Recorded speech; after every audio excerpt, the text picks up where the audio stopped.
Leçon nous commence aujourd'hui, nous voulons parler concernant la sagesse infiniment variée de Dieu. Qui ça nous voulait dire lorsque nous parlons concernant la sagesse infiniment variée de Dieu? Nous sommes dans Proverbe chapitre 3 verset 13. La Bible explique très clair, il dit comme ça: heureux l'homme qui a trouvé la sagesse et l'homme qui possède l'intelligence. Dans verset 18, il dit comme ça: sagesse que dit heureux l'homme qui a trouvé la sagesse. Dans verset 18, il dit comme ça: elle est un arbre de vie pour ceux qui la saisissent. Et ceux qui la possèdent sont heureux. Là, ça que nous sommes capables de comprendre dans la personnification de la sagesse, la Bible montre nous, sagesse ici, il vient personnifier pour montrer que c'est un arbre de vie ça qui symbolise le Seigneur Jésus.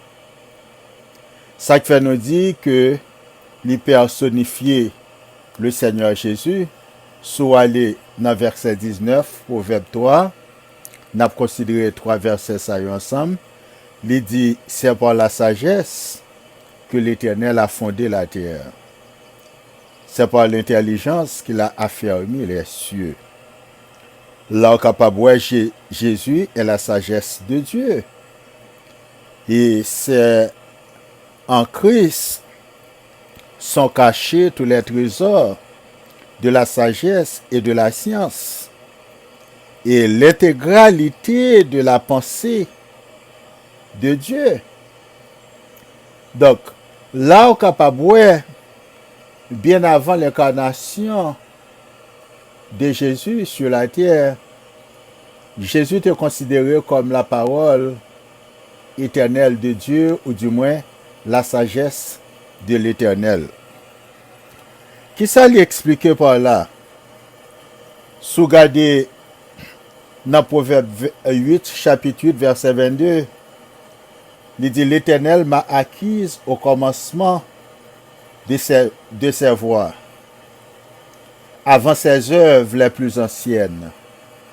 Là, au capable, Salomon exprimait d'une façon spéciale pour montrer sagesse que la parole a, il aller plus loin qu'un simple accroissement.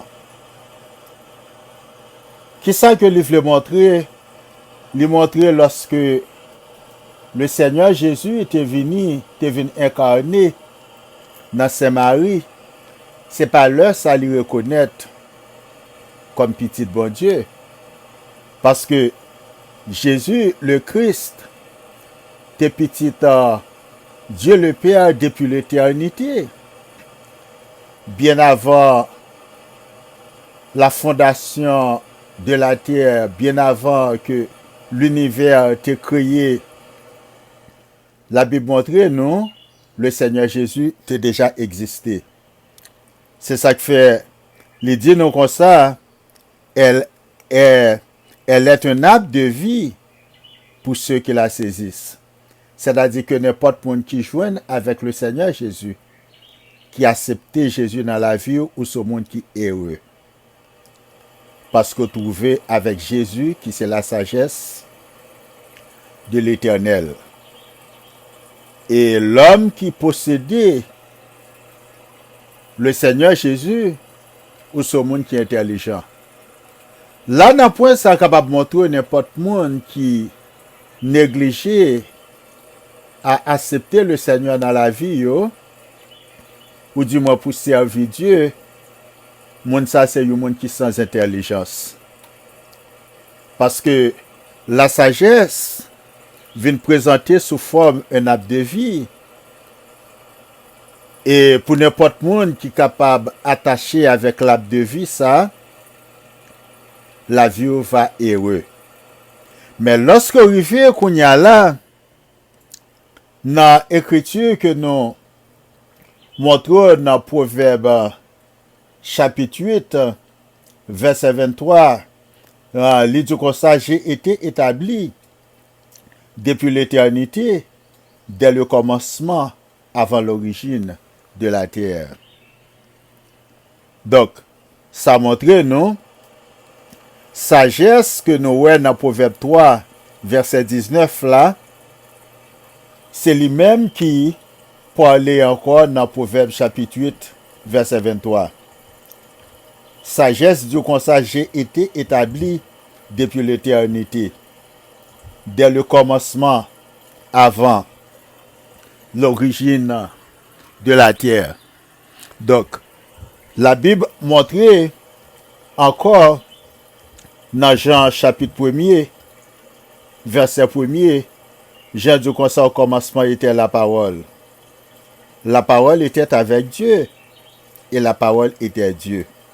L'on capable de réaliser comment que la parole vient personnifier. Et lorsque la parole personnifiée, la parole vient faite chair, et la parole qui fait chair là, il dit dans verset 4, il dit en elle était la vie. Et la vie était la lumière des hommes. Notez bien ça collé. Il dit en elle était la vie, et la vie était la lumière des hommes. C'est ça que l'expliqué lorsque il dit comme ça dans Proverbe 3, verset 19, il dit c'est pas la sagesse que l'Éternel a fondé la terre, c'est pas l'intelligence qu'il a affermi les cieux. Et il dit comme ça, la parole, la sagesse est un arbre de vie pour ceux qui la saisissent. C'est-à-dire que c'est dans Jésus qui a la vie éternelle. Et il dit toutes choses ont été faites par elle, et rien de ce qui a été fait n'a été fait sans elle.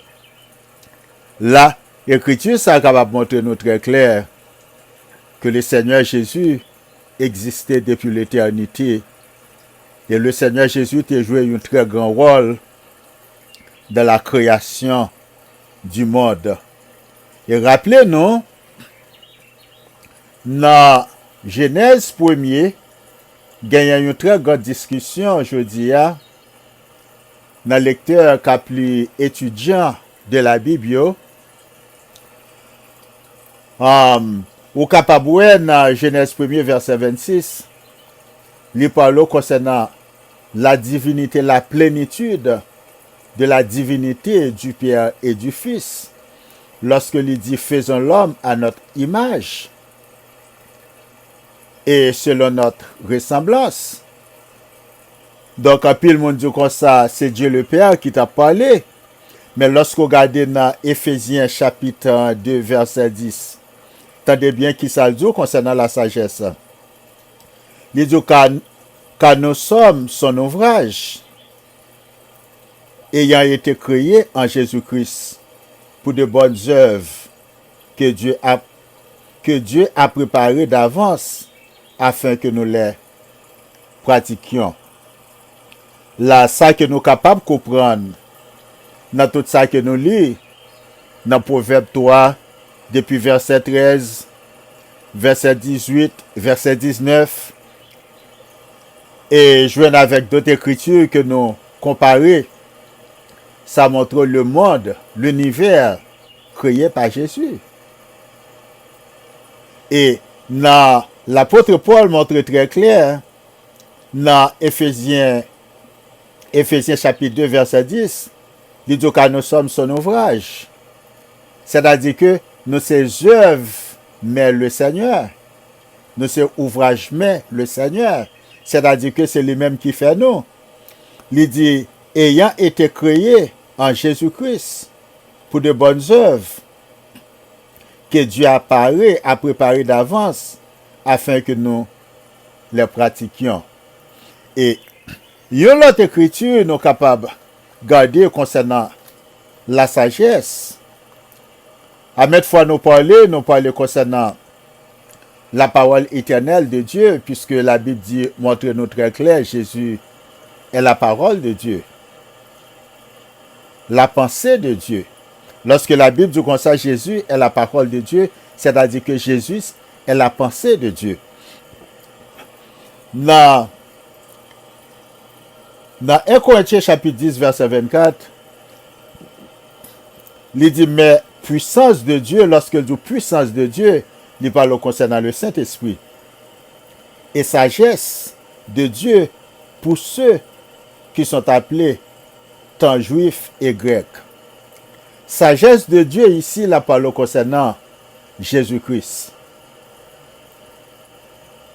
Jésus-Christ est la sagesse de Dieu. Et dans verset 30 là, on nous regarde pour nous voir qui ça verset 30, 1 Corinthiens 1er dit. Il dit, or, c'est par lui, c'est-à-dire Dieu le Père, que vous êtes en Jésus-Christ, qui par la volonté de Dieu a été fait pour nous sagesse.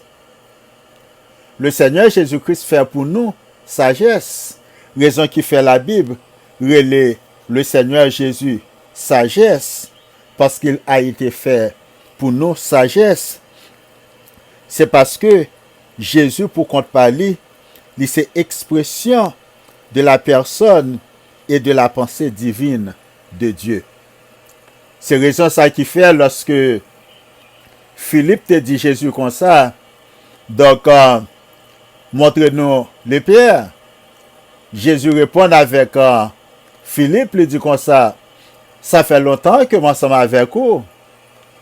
Ou pas reconnaître moi, ou s'il a demandé moi pour connaître le Père. Est-ce que pas connaît papa moi dans moi, lorsque ouais, c'est papa m'ko ouais. Raison, Jésus, c'est image, c'est reflet image du Père. Et à cause Jésus est le reflet, l'image du Père, donc Jésus servi comme la personne de la pensée unique de Dieu. Et Dieu créait l'univers non seulement avec pensée li exprimer de sagesse li créer l'univers en entier. C'est ça la Bible explique nous très clair concernant la sagesse qui c'est le Seigneur Jésus. Et un verset que nous capables de garder côté Jésus du la Bible dit comme ça, toutes choses ont été faites par elle et rien de ce qui a été fait n'a été fait sans elle. Rien de ce qui a été fait n'a été fait sans elle. Donc, là, nous sommes capables de comprendre si nous regardons l'autre écriture encore pour nous voir concernant la sagesse de Dieu. Dans Éphésiens chapitre 3, verset 10, verset 11, il dit c'est pourquoi les dominations et les autorités dans les lieux célestes connaissent aujourd'hui par l'Église la sagesse infiniment variée de Dieu, selon le dessein éternel qu'il a mis à exécution par Jésus-Christ, notre Seigneur. C'est-à-dire que chaque personne qui croit en Jésus, vous trouvez la sagesse de Dieu. Et lorsque vous trouvez la sagesse de Dieu, vous n'êtes pas capable d'ignorer encore. C'est ça que fait la Bible considérer n'importe qui qui trouvait la sagesse de Dieu ou incapable pour prouver devant bon Dieu, pour servir bon Dieu, vous venez considérer comme ignorant. On regarde un verset dans Colossiens, chapitre 2, verset 2 et 3. Il dit, afin qu'ils aient le cœur rempli de consolation, qu'ils soient unis dans l'amour et enrichis d'une pleine intelligence pour connaître le mystère de Dieu, savoir Jésus-Christ. Mystère caché de Dieu de tous les temps, il vient révéler lorsque la parole vient faite chair. Parce que mystère de Dieu de tous les siècles, personne ne connaît l'existence du Fils.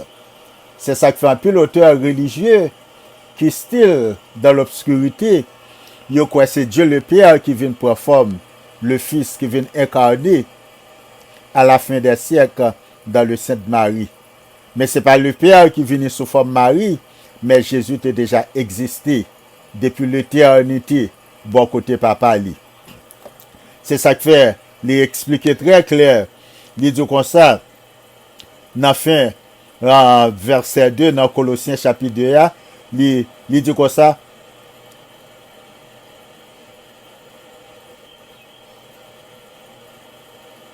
il dit, est enrichi d'une pleine intelligence pour connaître le mystère de Dieu, savoir Christ. Il dit, mystère dans lequel sont cachés tous les trésors de la sagesse et de la connaissance. C'est-à-dire que tout trésor, sagesse, intelligence, science, connaissance de Dieu, il est tout caché dans Jésus. C'est-à-dire que lorsque vous joignez le Seigneur Jésus, vous trouvez la sagesse de Dieu. On a regardé dans Colossiens 1er verset 15 pour voir qui ça Paul dit encore. Paul dit comme ça, le Fils est l'image du Dieu invisible, le premier-né de toute la création. Car en lui ont été créées toutes les choses qui sont dans les cieux et sur la terre. Les visibles, les invisibles, trône, dignité, domination, autorité, tout a été créé par lui et pour lui. Lorsque la Bible parle concernant les visibles et les invisibles, les anges, les chérubins, les séraphins, toutes les créatures qui habitaient des cieux, ils sont créés par le Fils. Les visibles, c'est nous qui les visibles. Et nous connaissons les visibles par les inventions de la terre. De tout ça, Dieu créé sur la terre, dans la mer, dans les océans. Donc, la Bible explique non, dans verset 17, il dit, il est avant toute chose, et toute chose subsiste en lui. La Sainte Écriture, ça dans le Nouveau Testament, confirmé pour nous, Proverbe chapitre 8, verset 22 à 30, à 31. Montrez-nous la personne de Jésus-Christ, que la sagesse vient personnifier, il vient faire chair, et c'est lui-même nous aujourd'hui qui relaie Jésus-Christ. Et la Bible montre, il dit n'importe monde qui joint Jésus, qui est la sagesse de Dieu, monde ça, c'est un monde qui est intelligent, et monde ça heureux.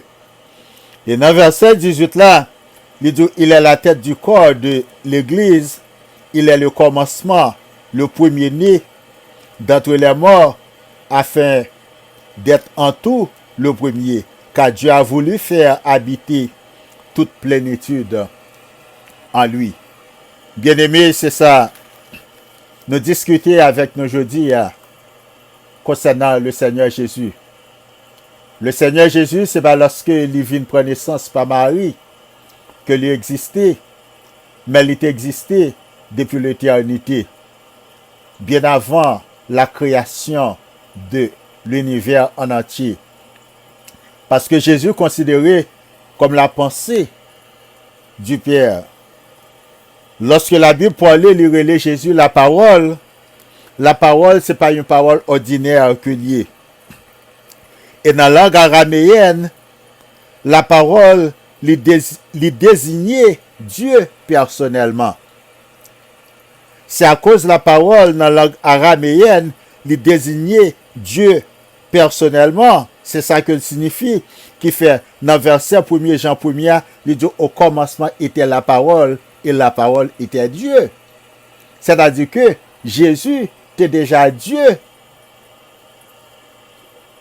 dans le ciel, le troisième ciel, avec le Père, bien avant que il était venu sur la terre. Et si nous allons dans la Bible, dans d'autres écritures pour montrer, la Bible montre très clair qu'il y a deux dieux qui existaient. On a regardé un seul verset pour nous finir, c'est dans Jean chapitre 1er, verset 18. Il dit, personne n'a jamais vu Dieu. Dieu, le Fils unique, qui est dans le sein du Père, est celui qui l'a fait connaître. Là, lorsqu'on regarde là, on peut parler concernant deux grands dieux. Il dit personne ne va jamais voir Dieu le Père. Personne. C'est seulement Dieu le Fils unique qui est dans le sein du Père et c'est lui qui l'a fait connaître. Donc c'est ça nous parler, je dis, que le ciel capable de bénir chacun de nous.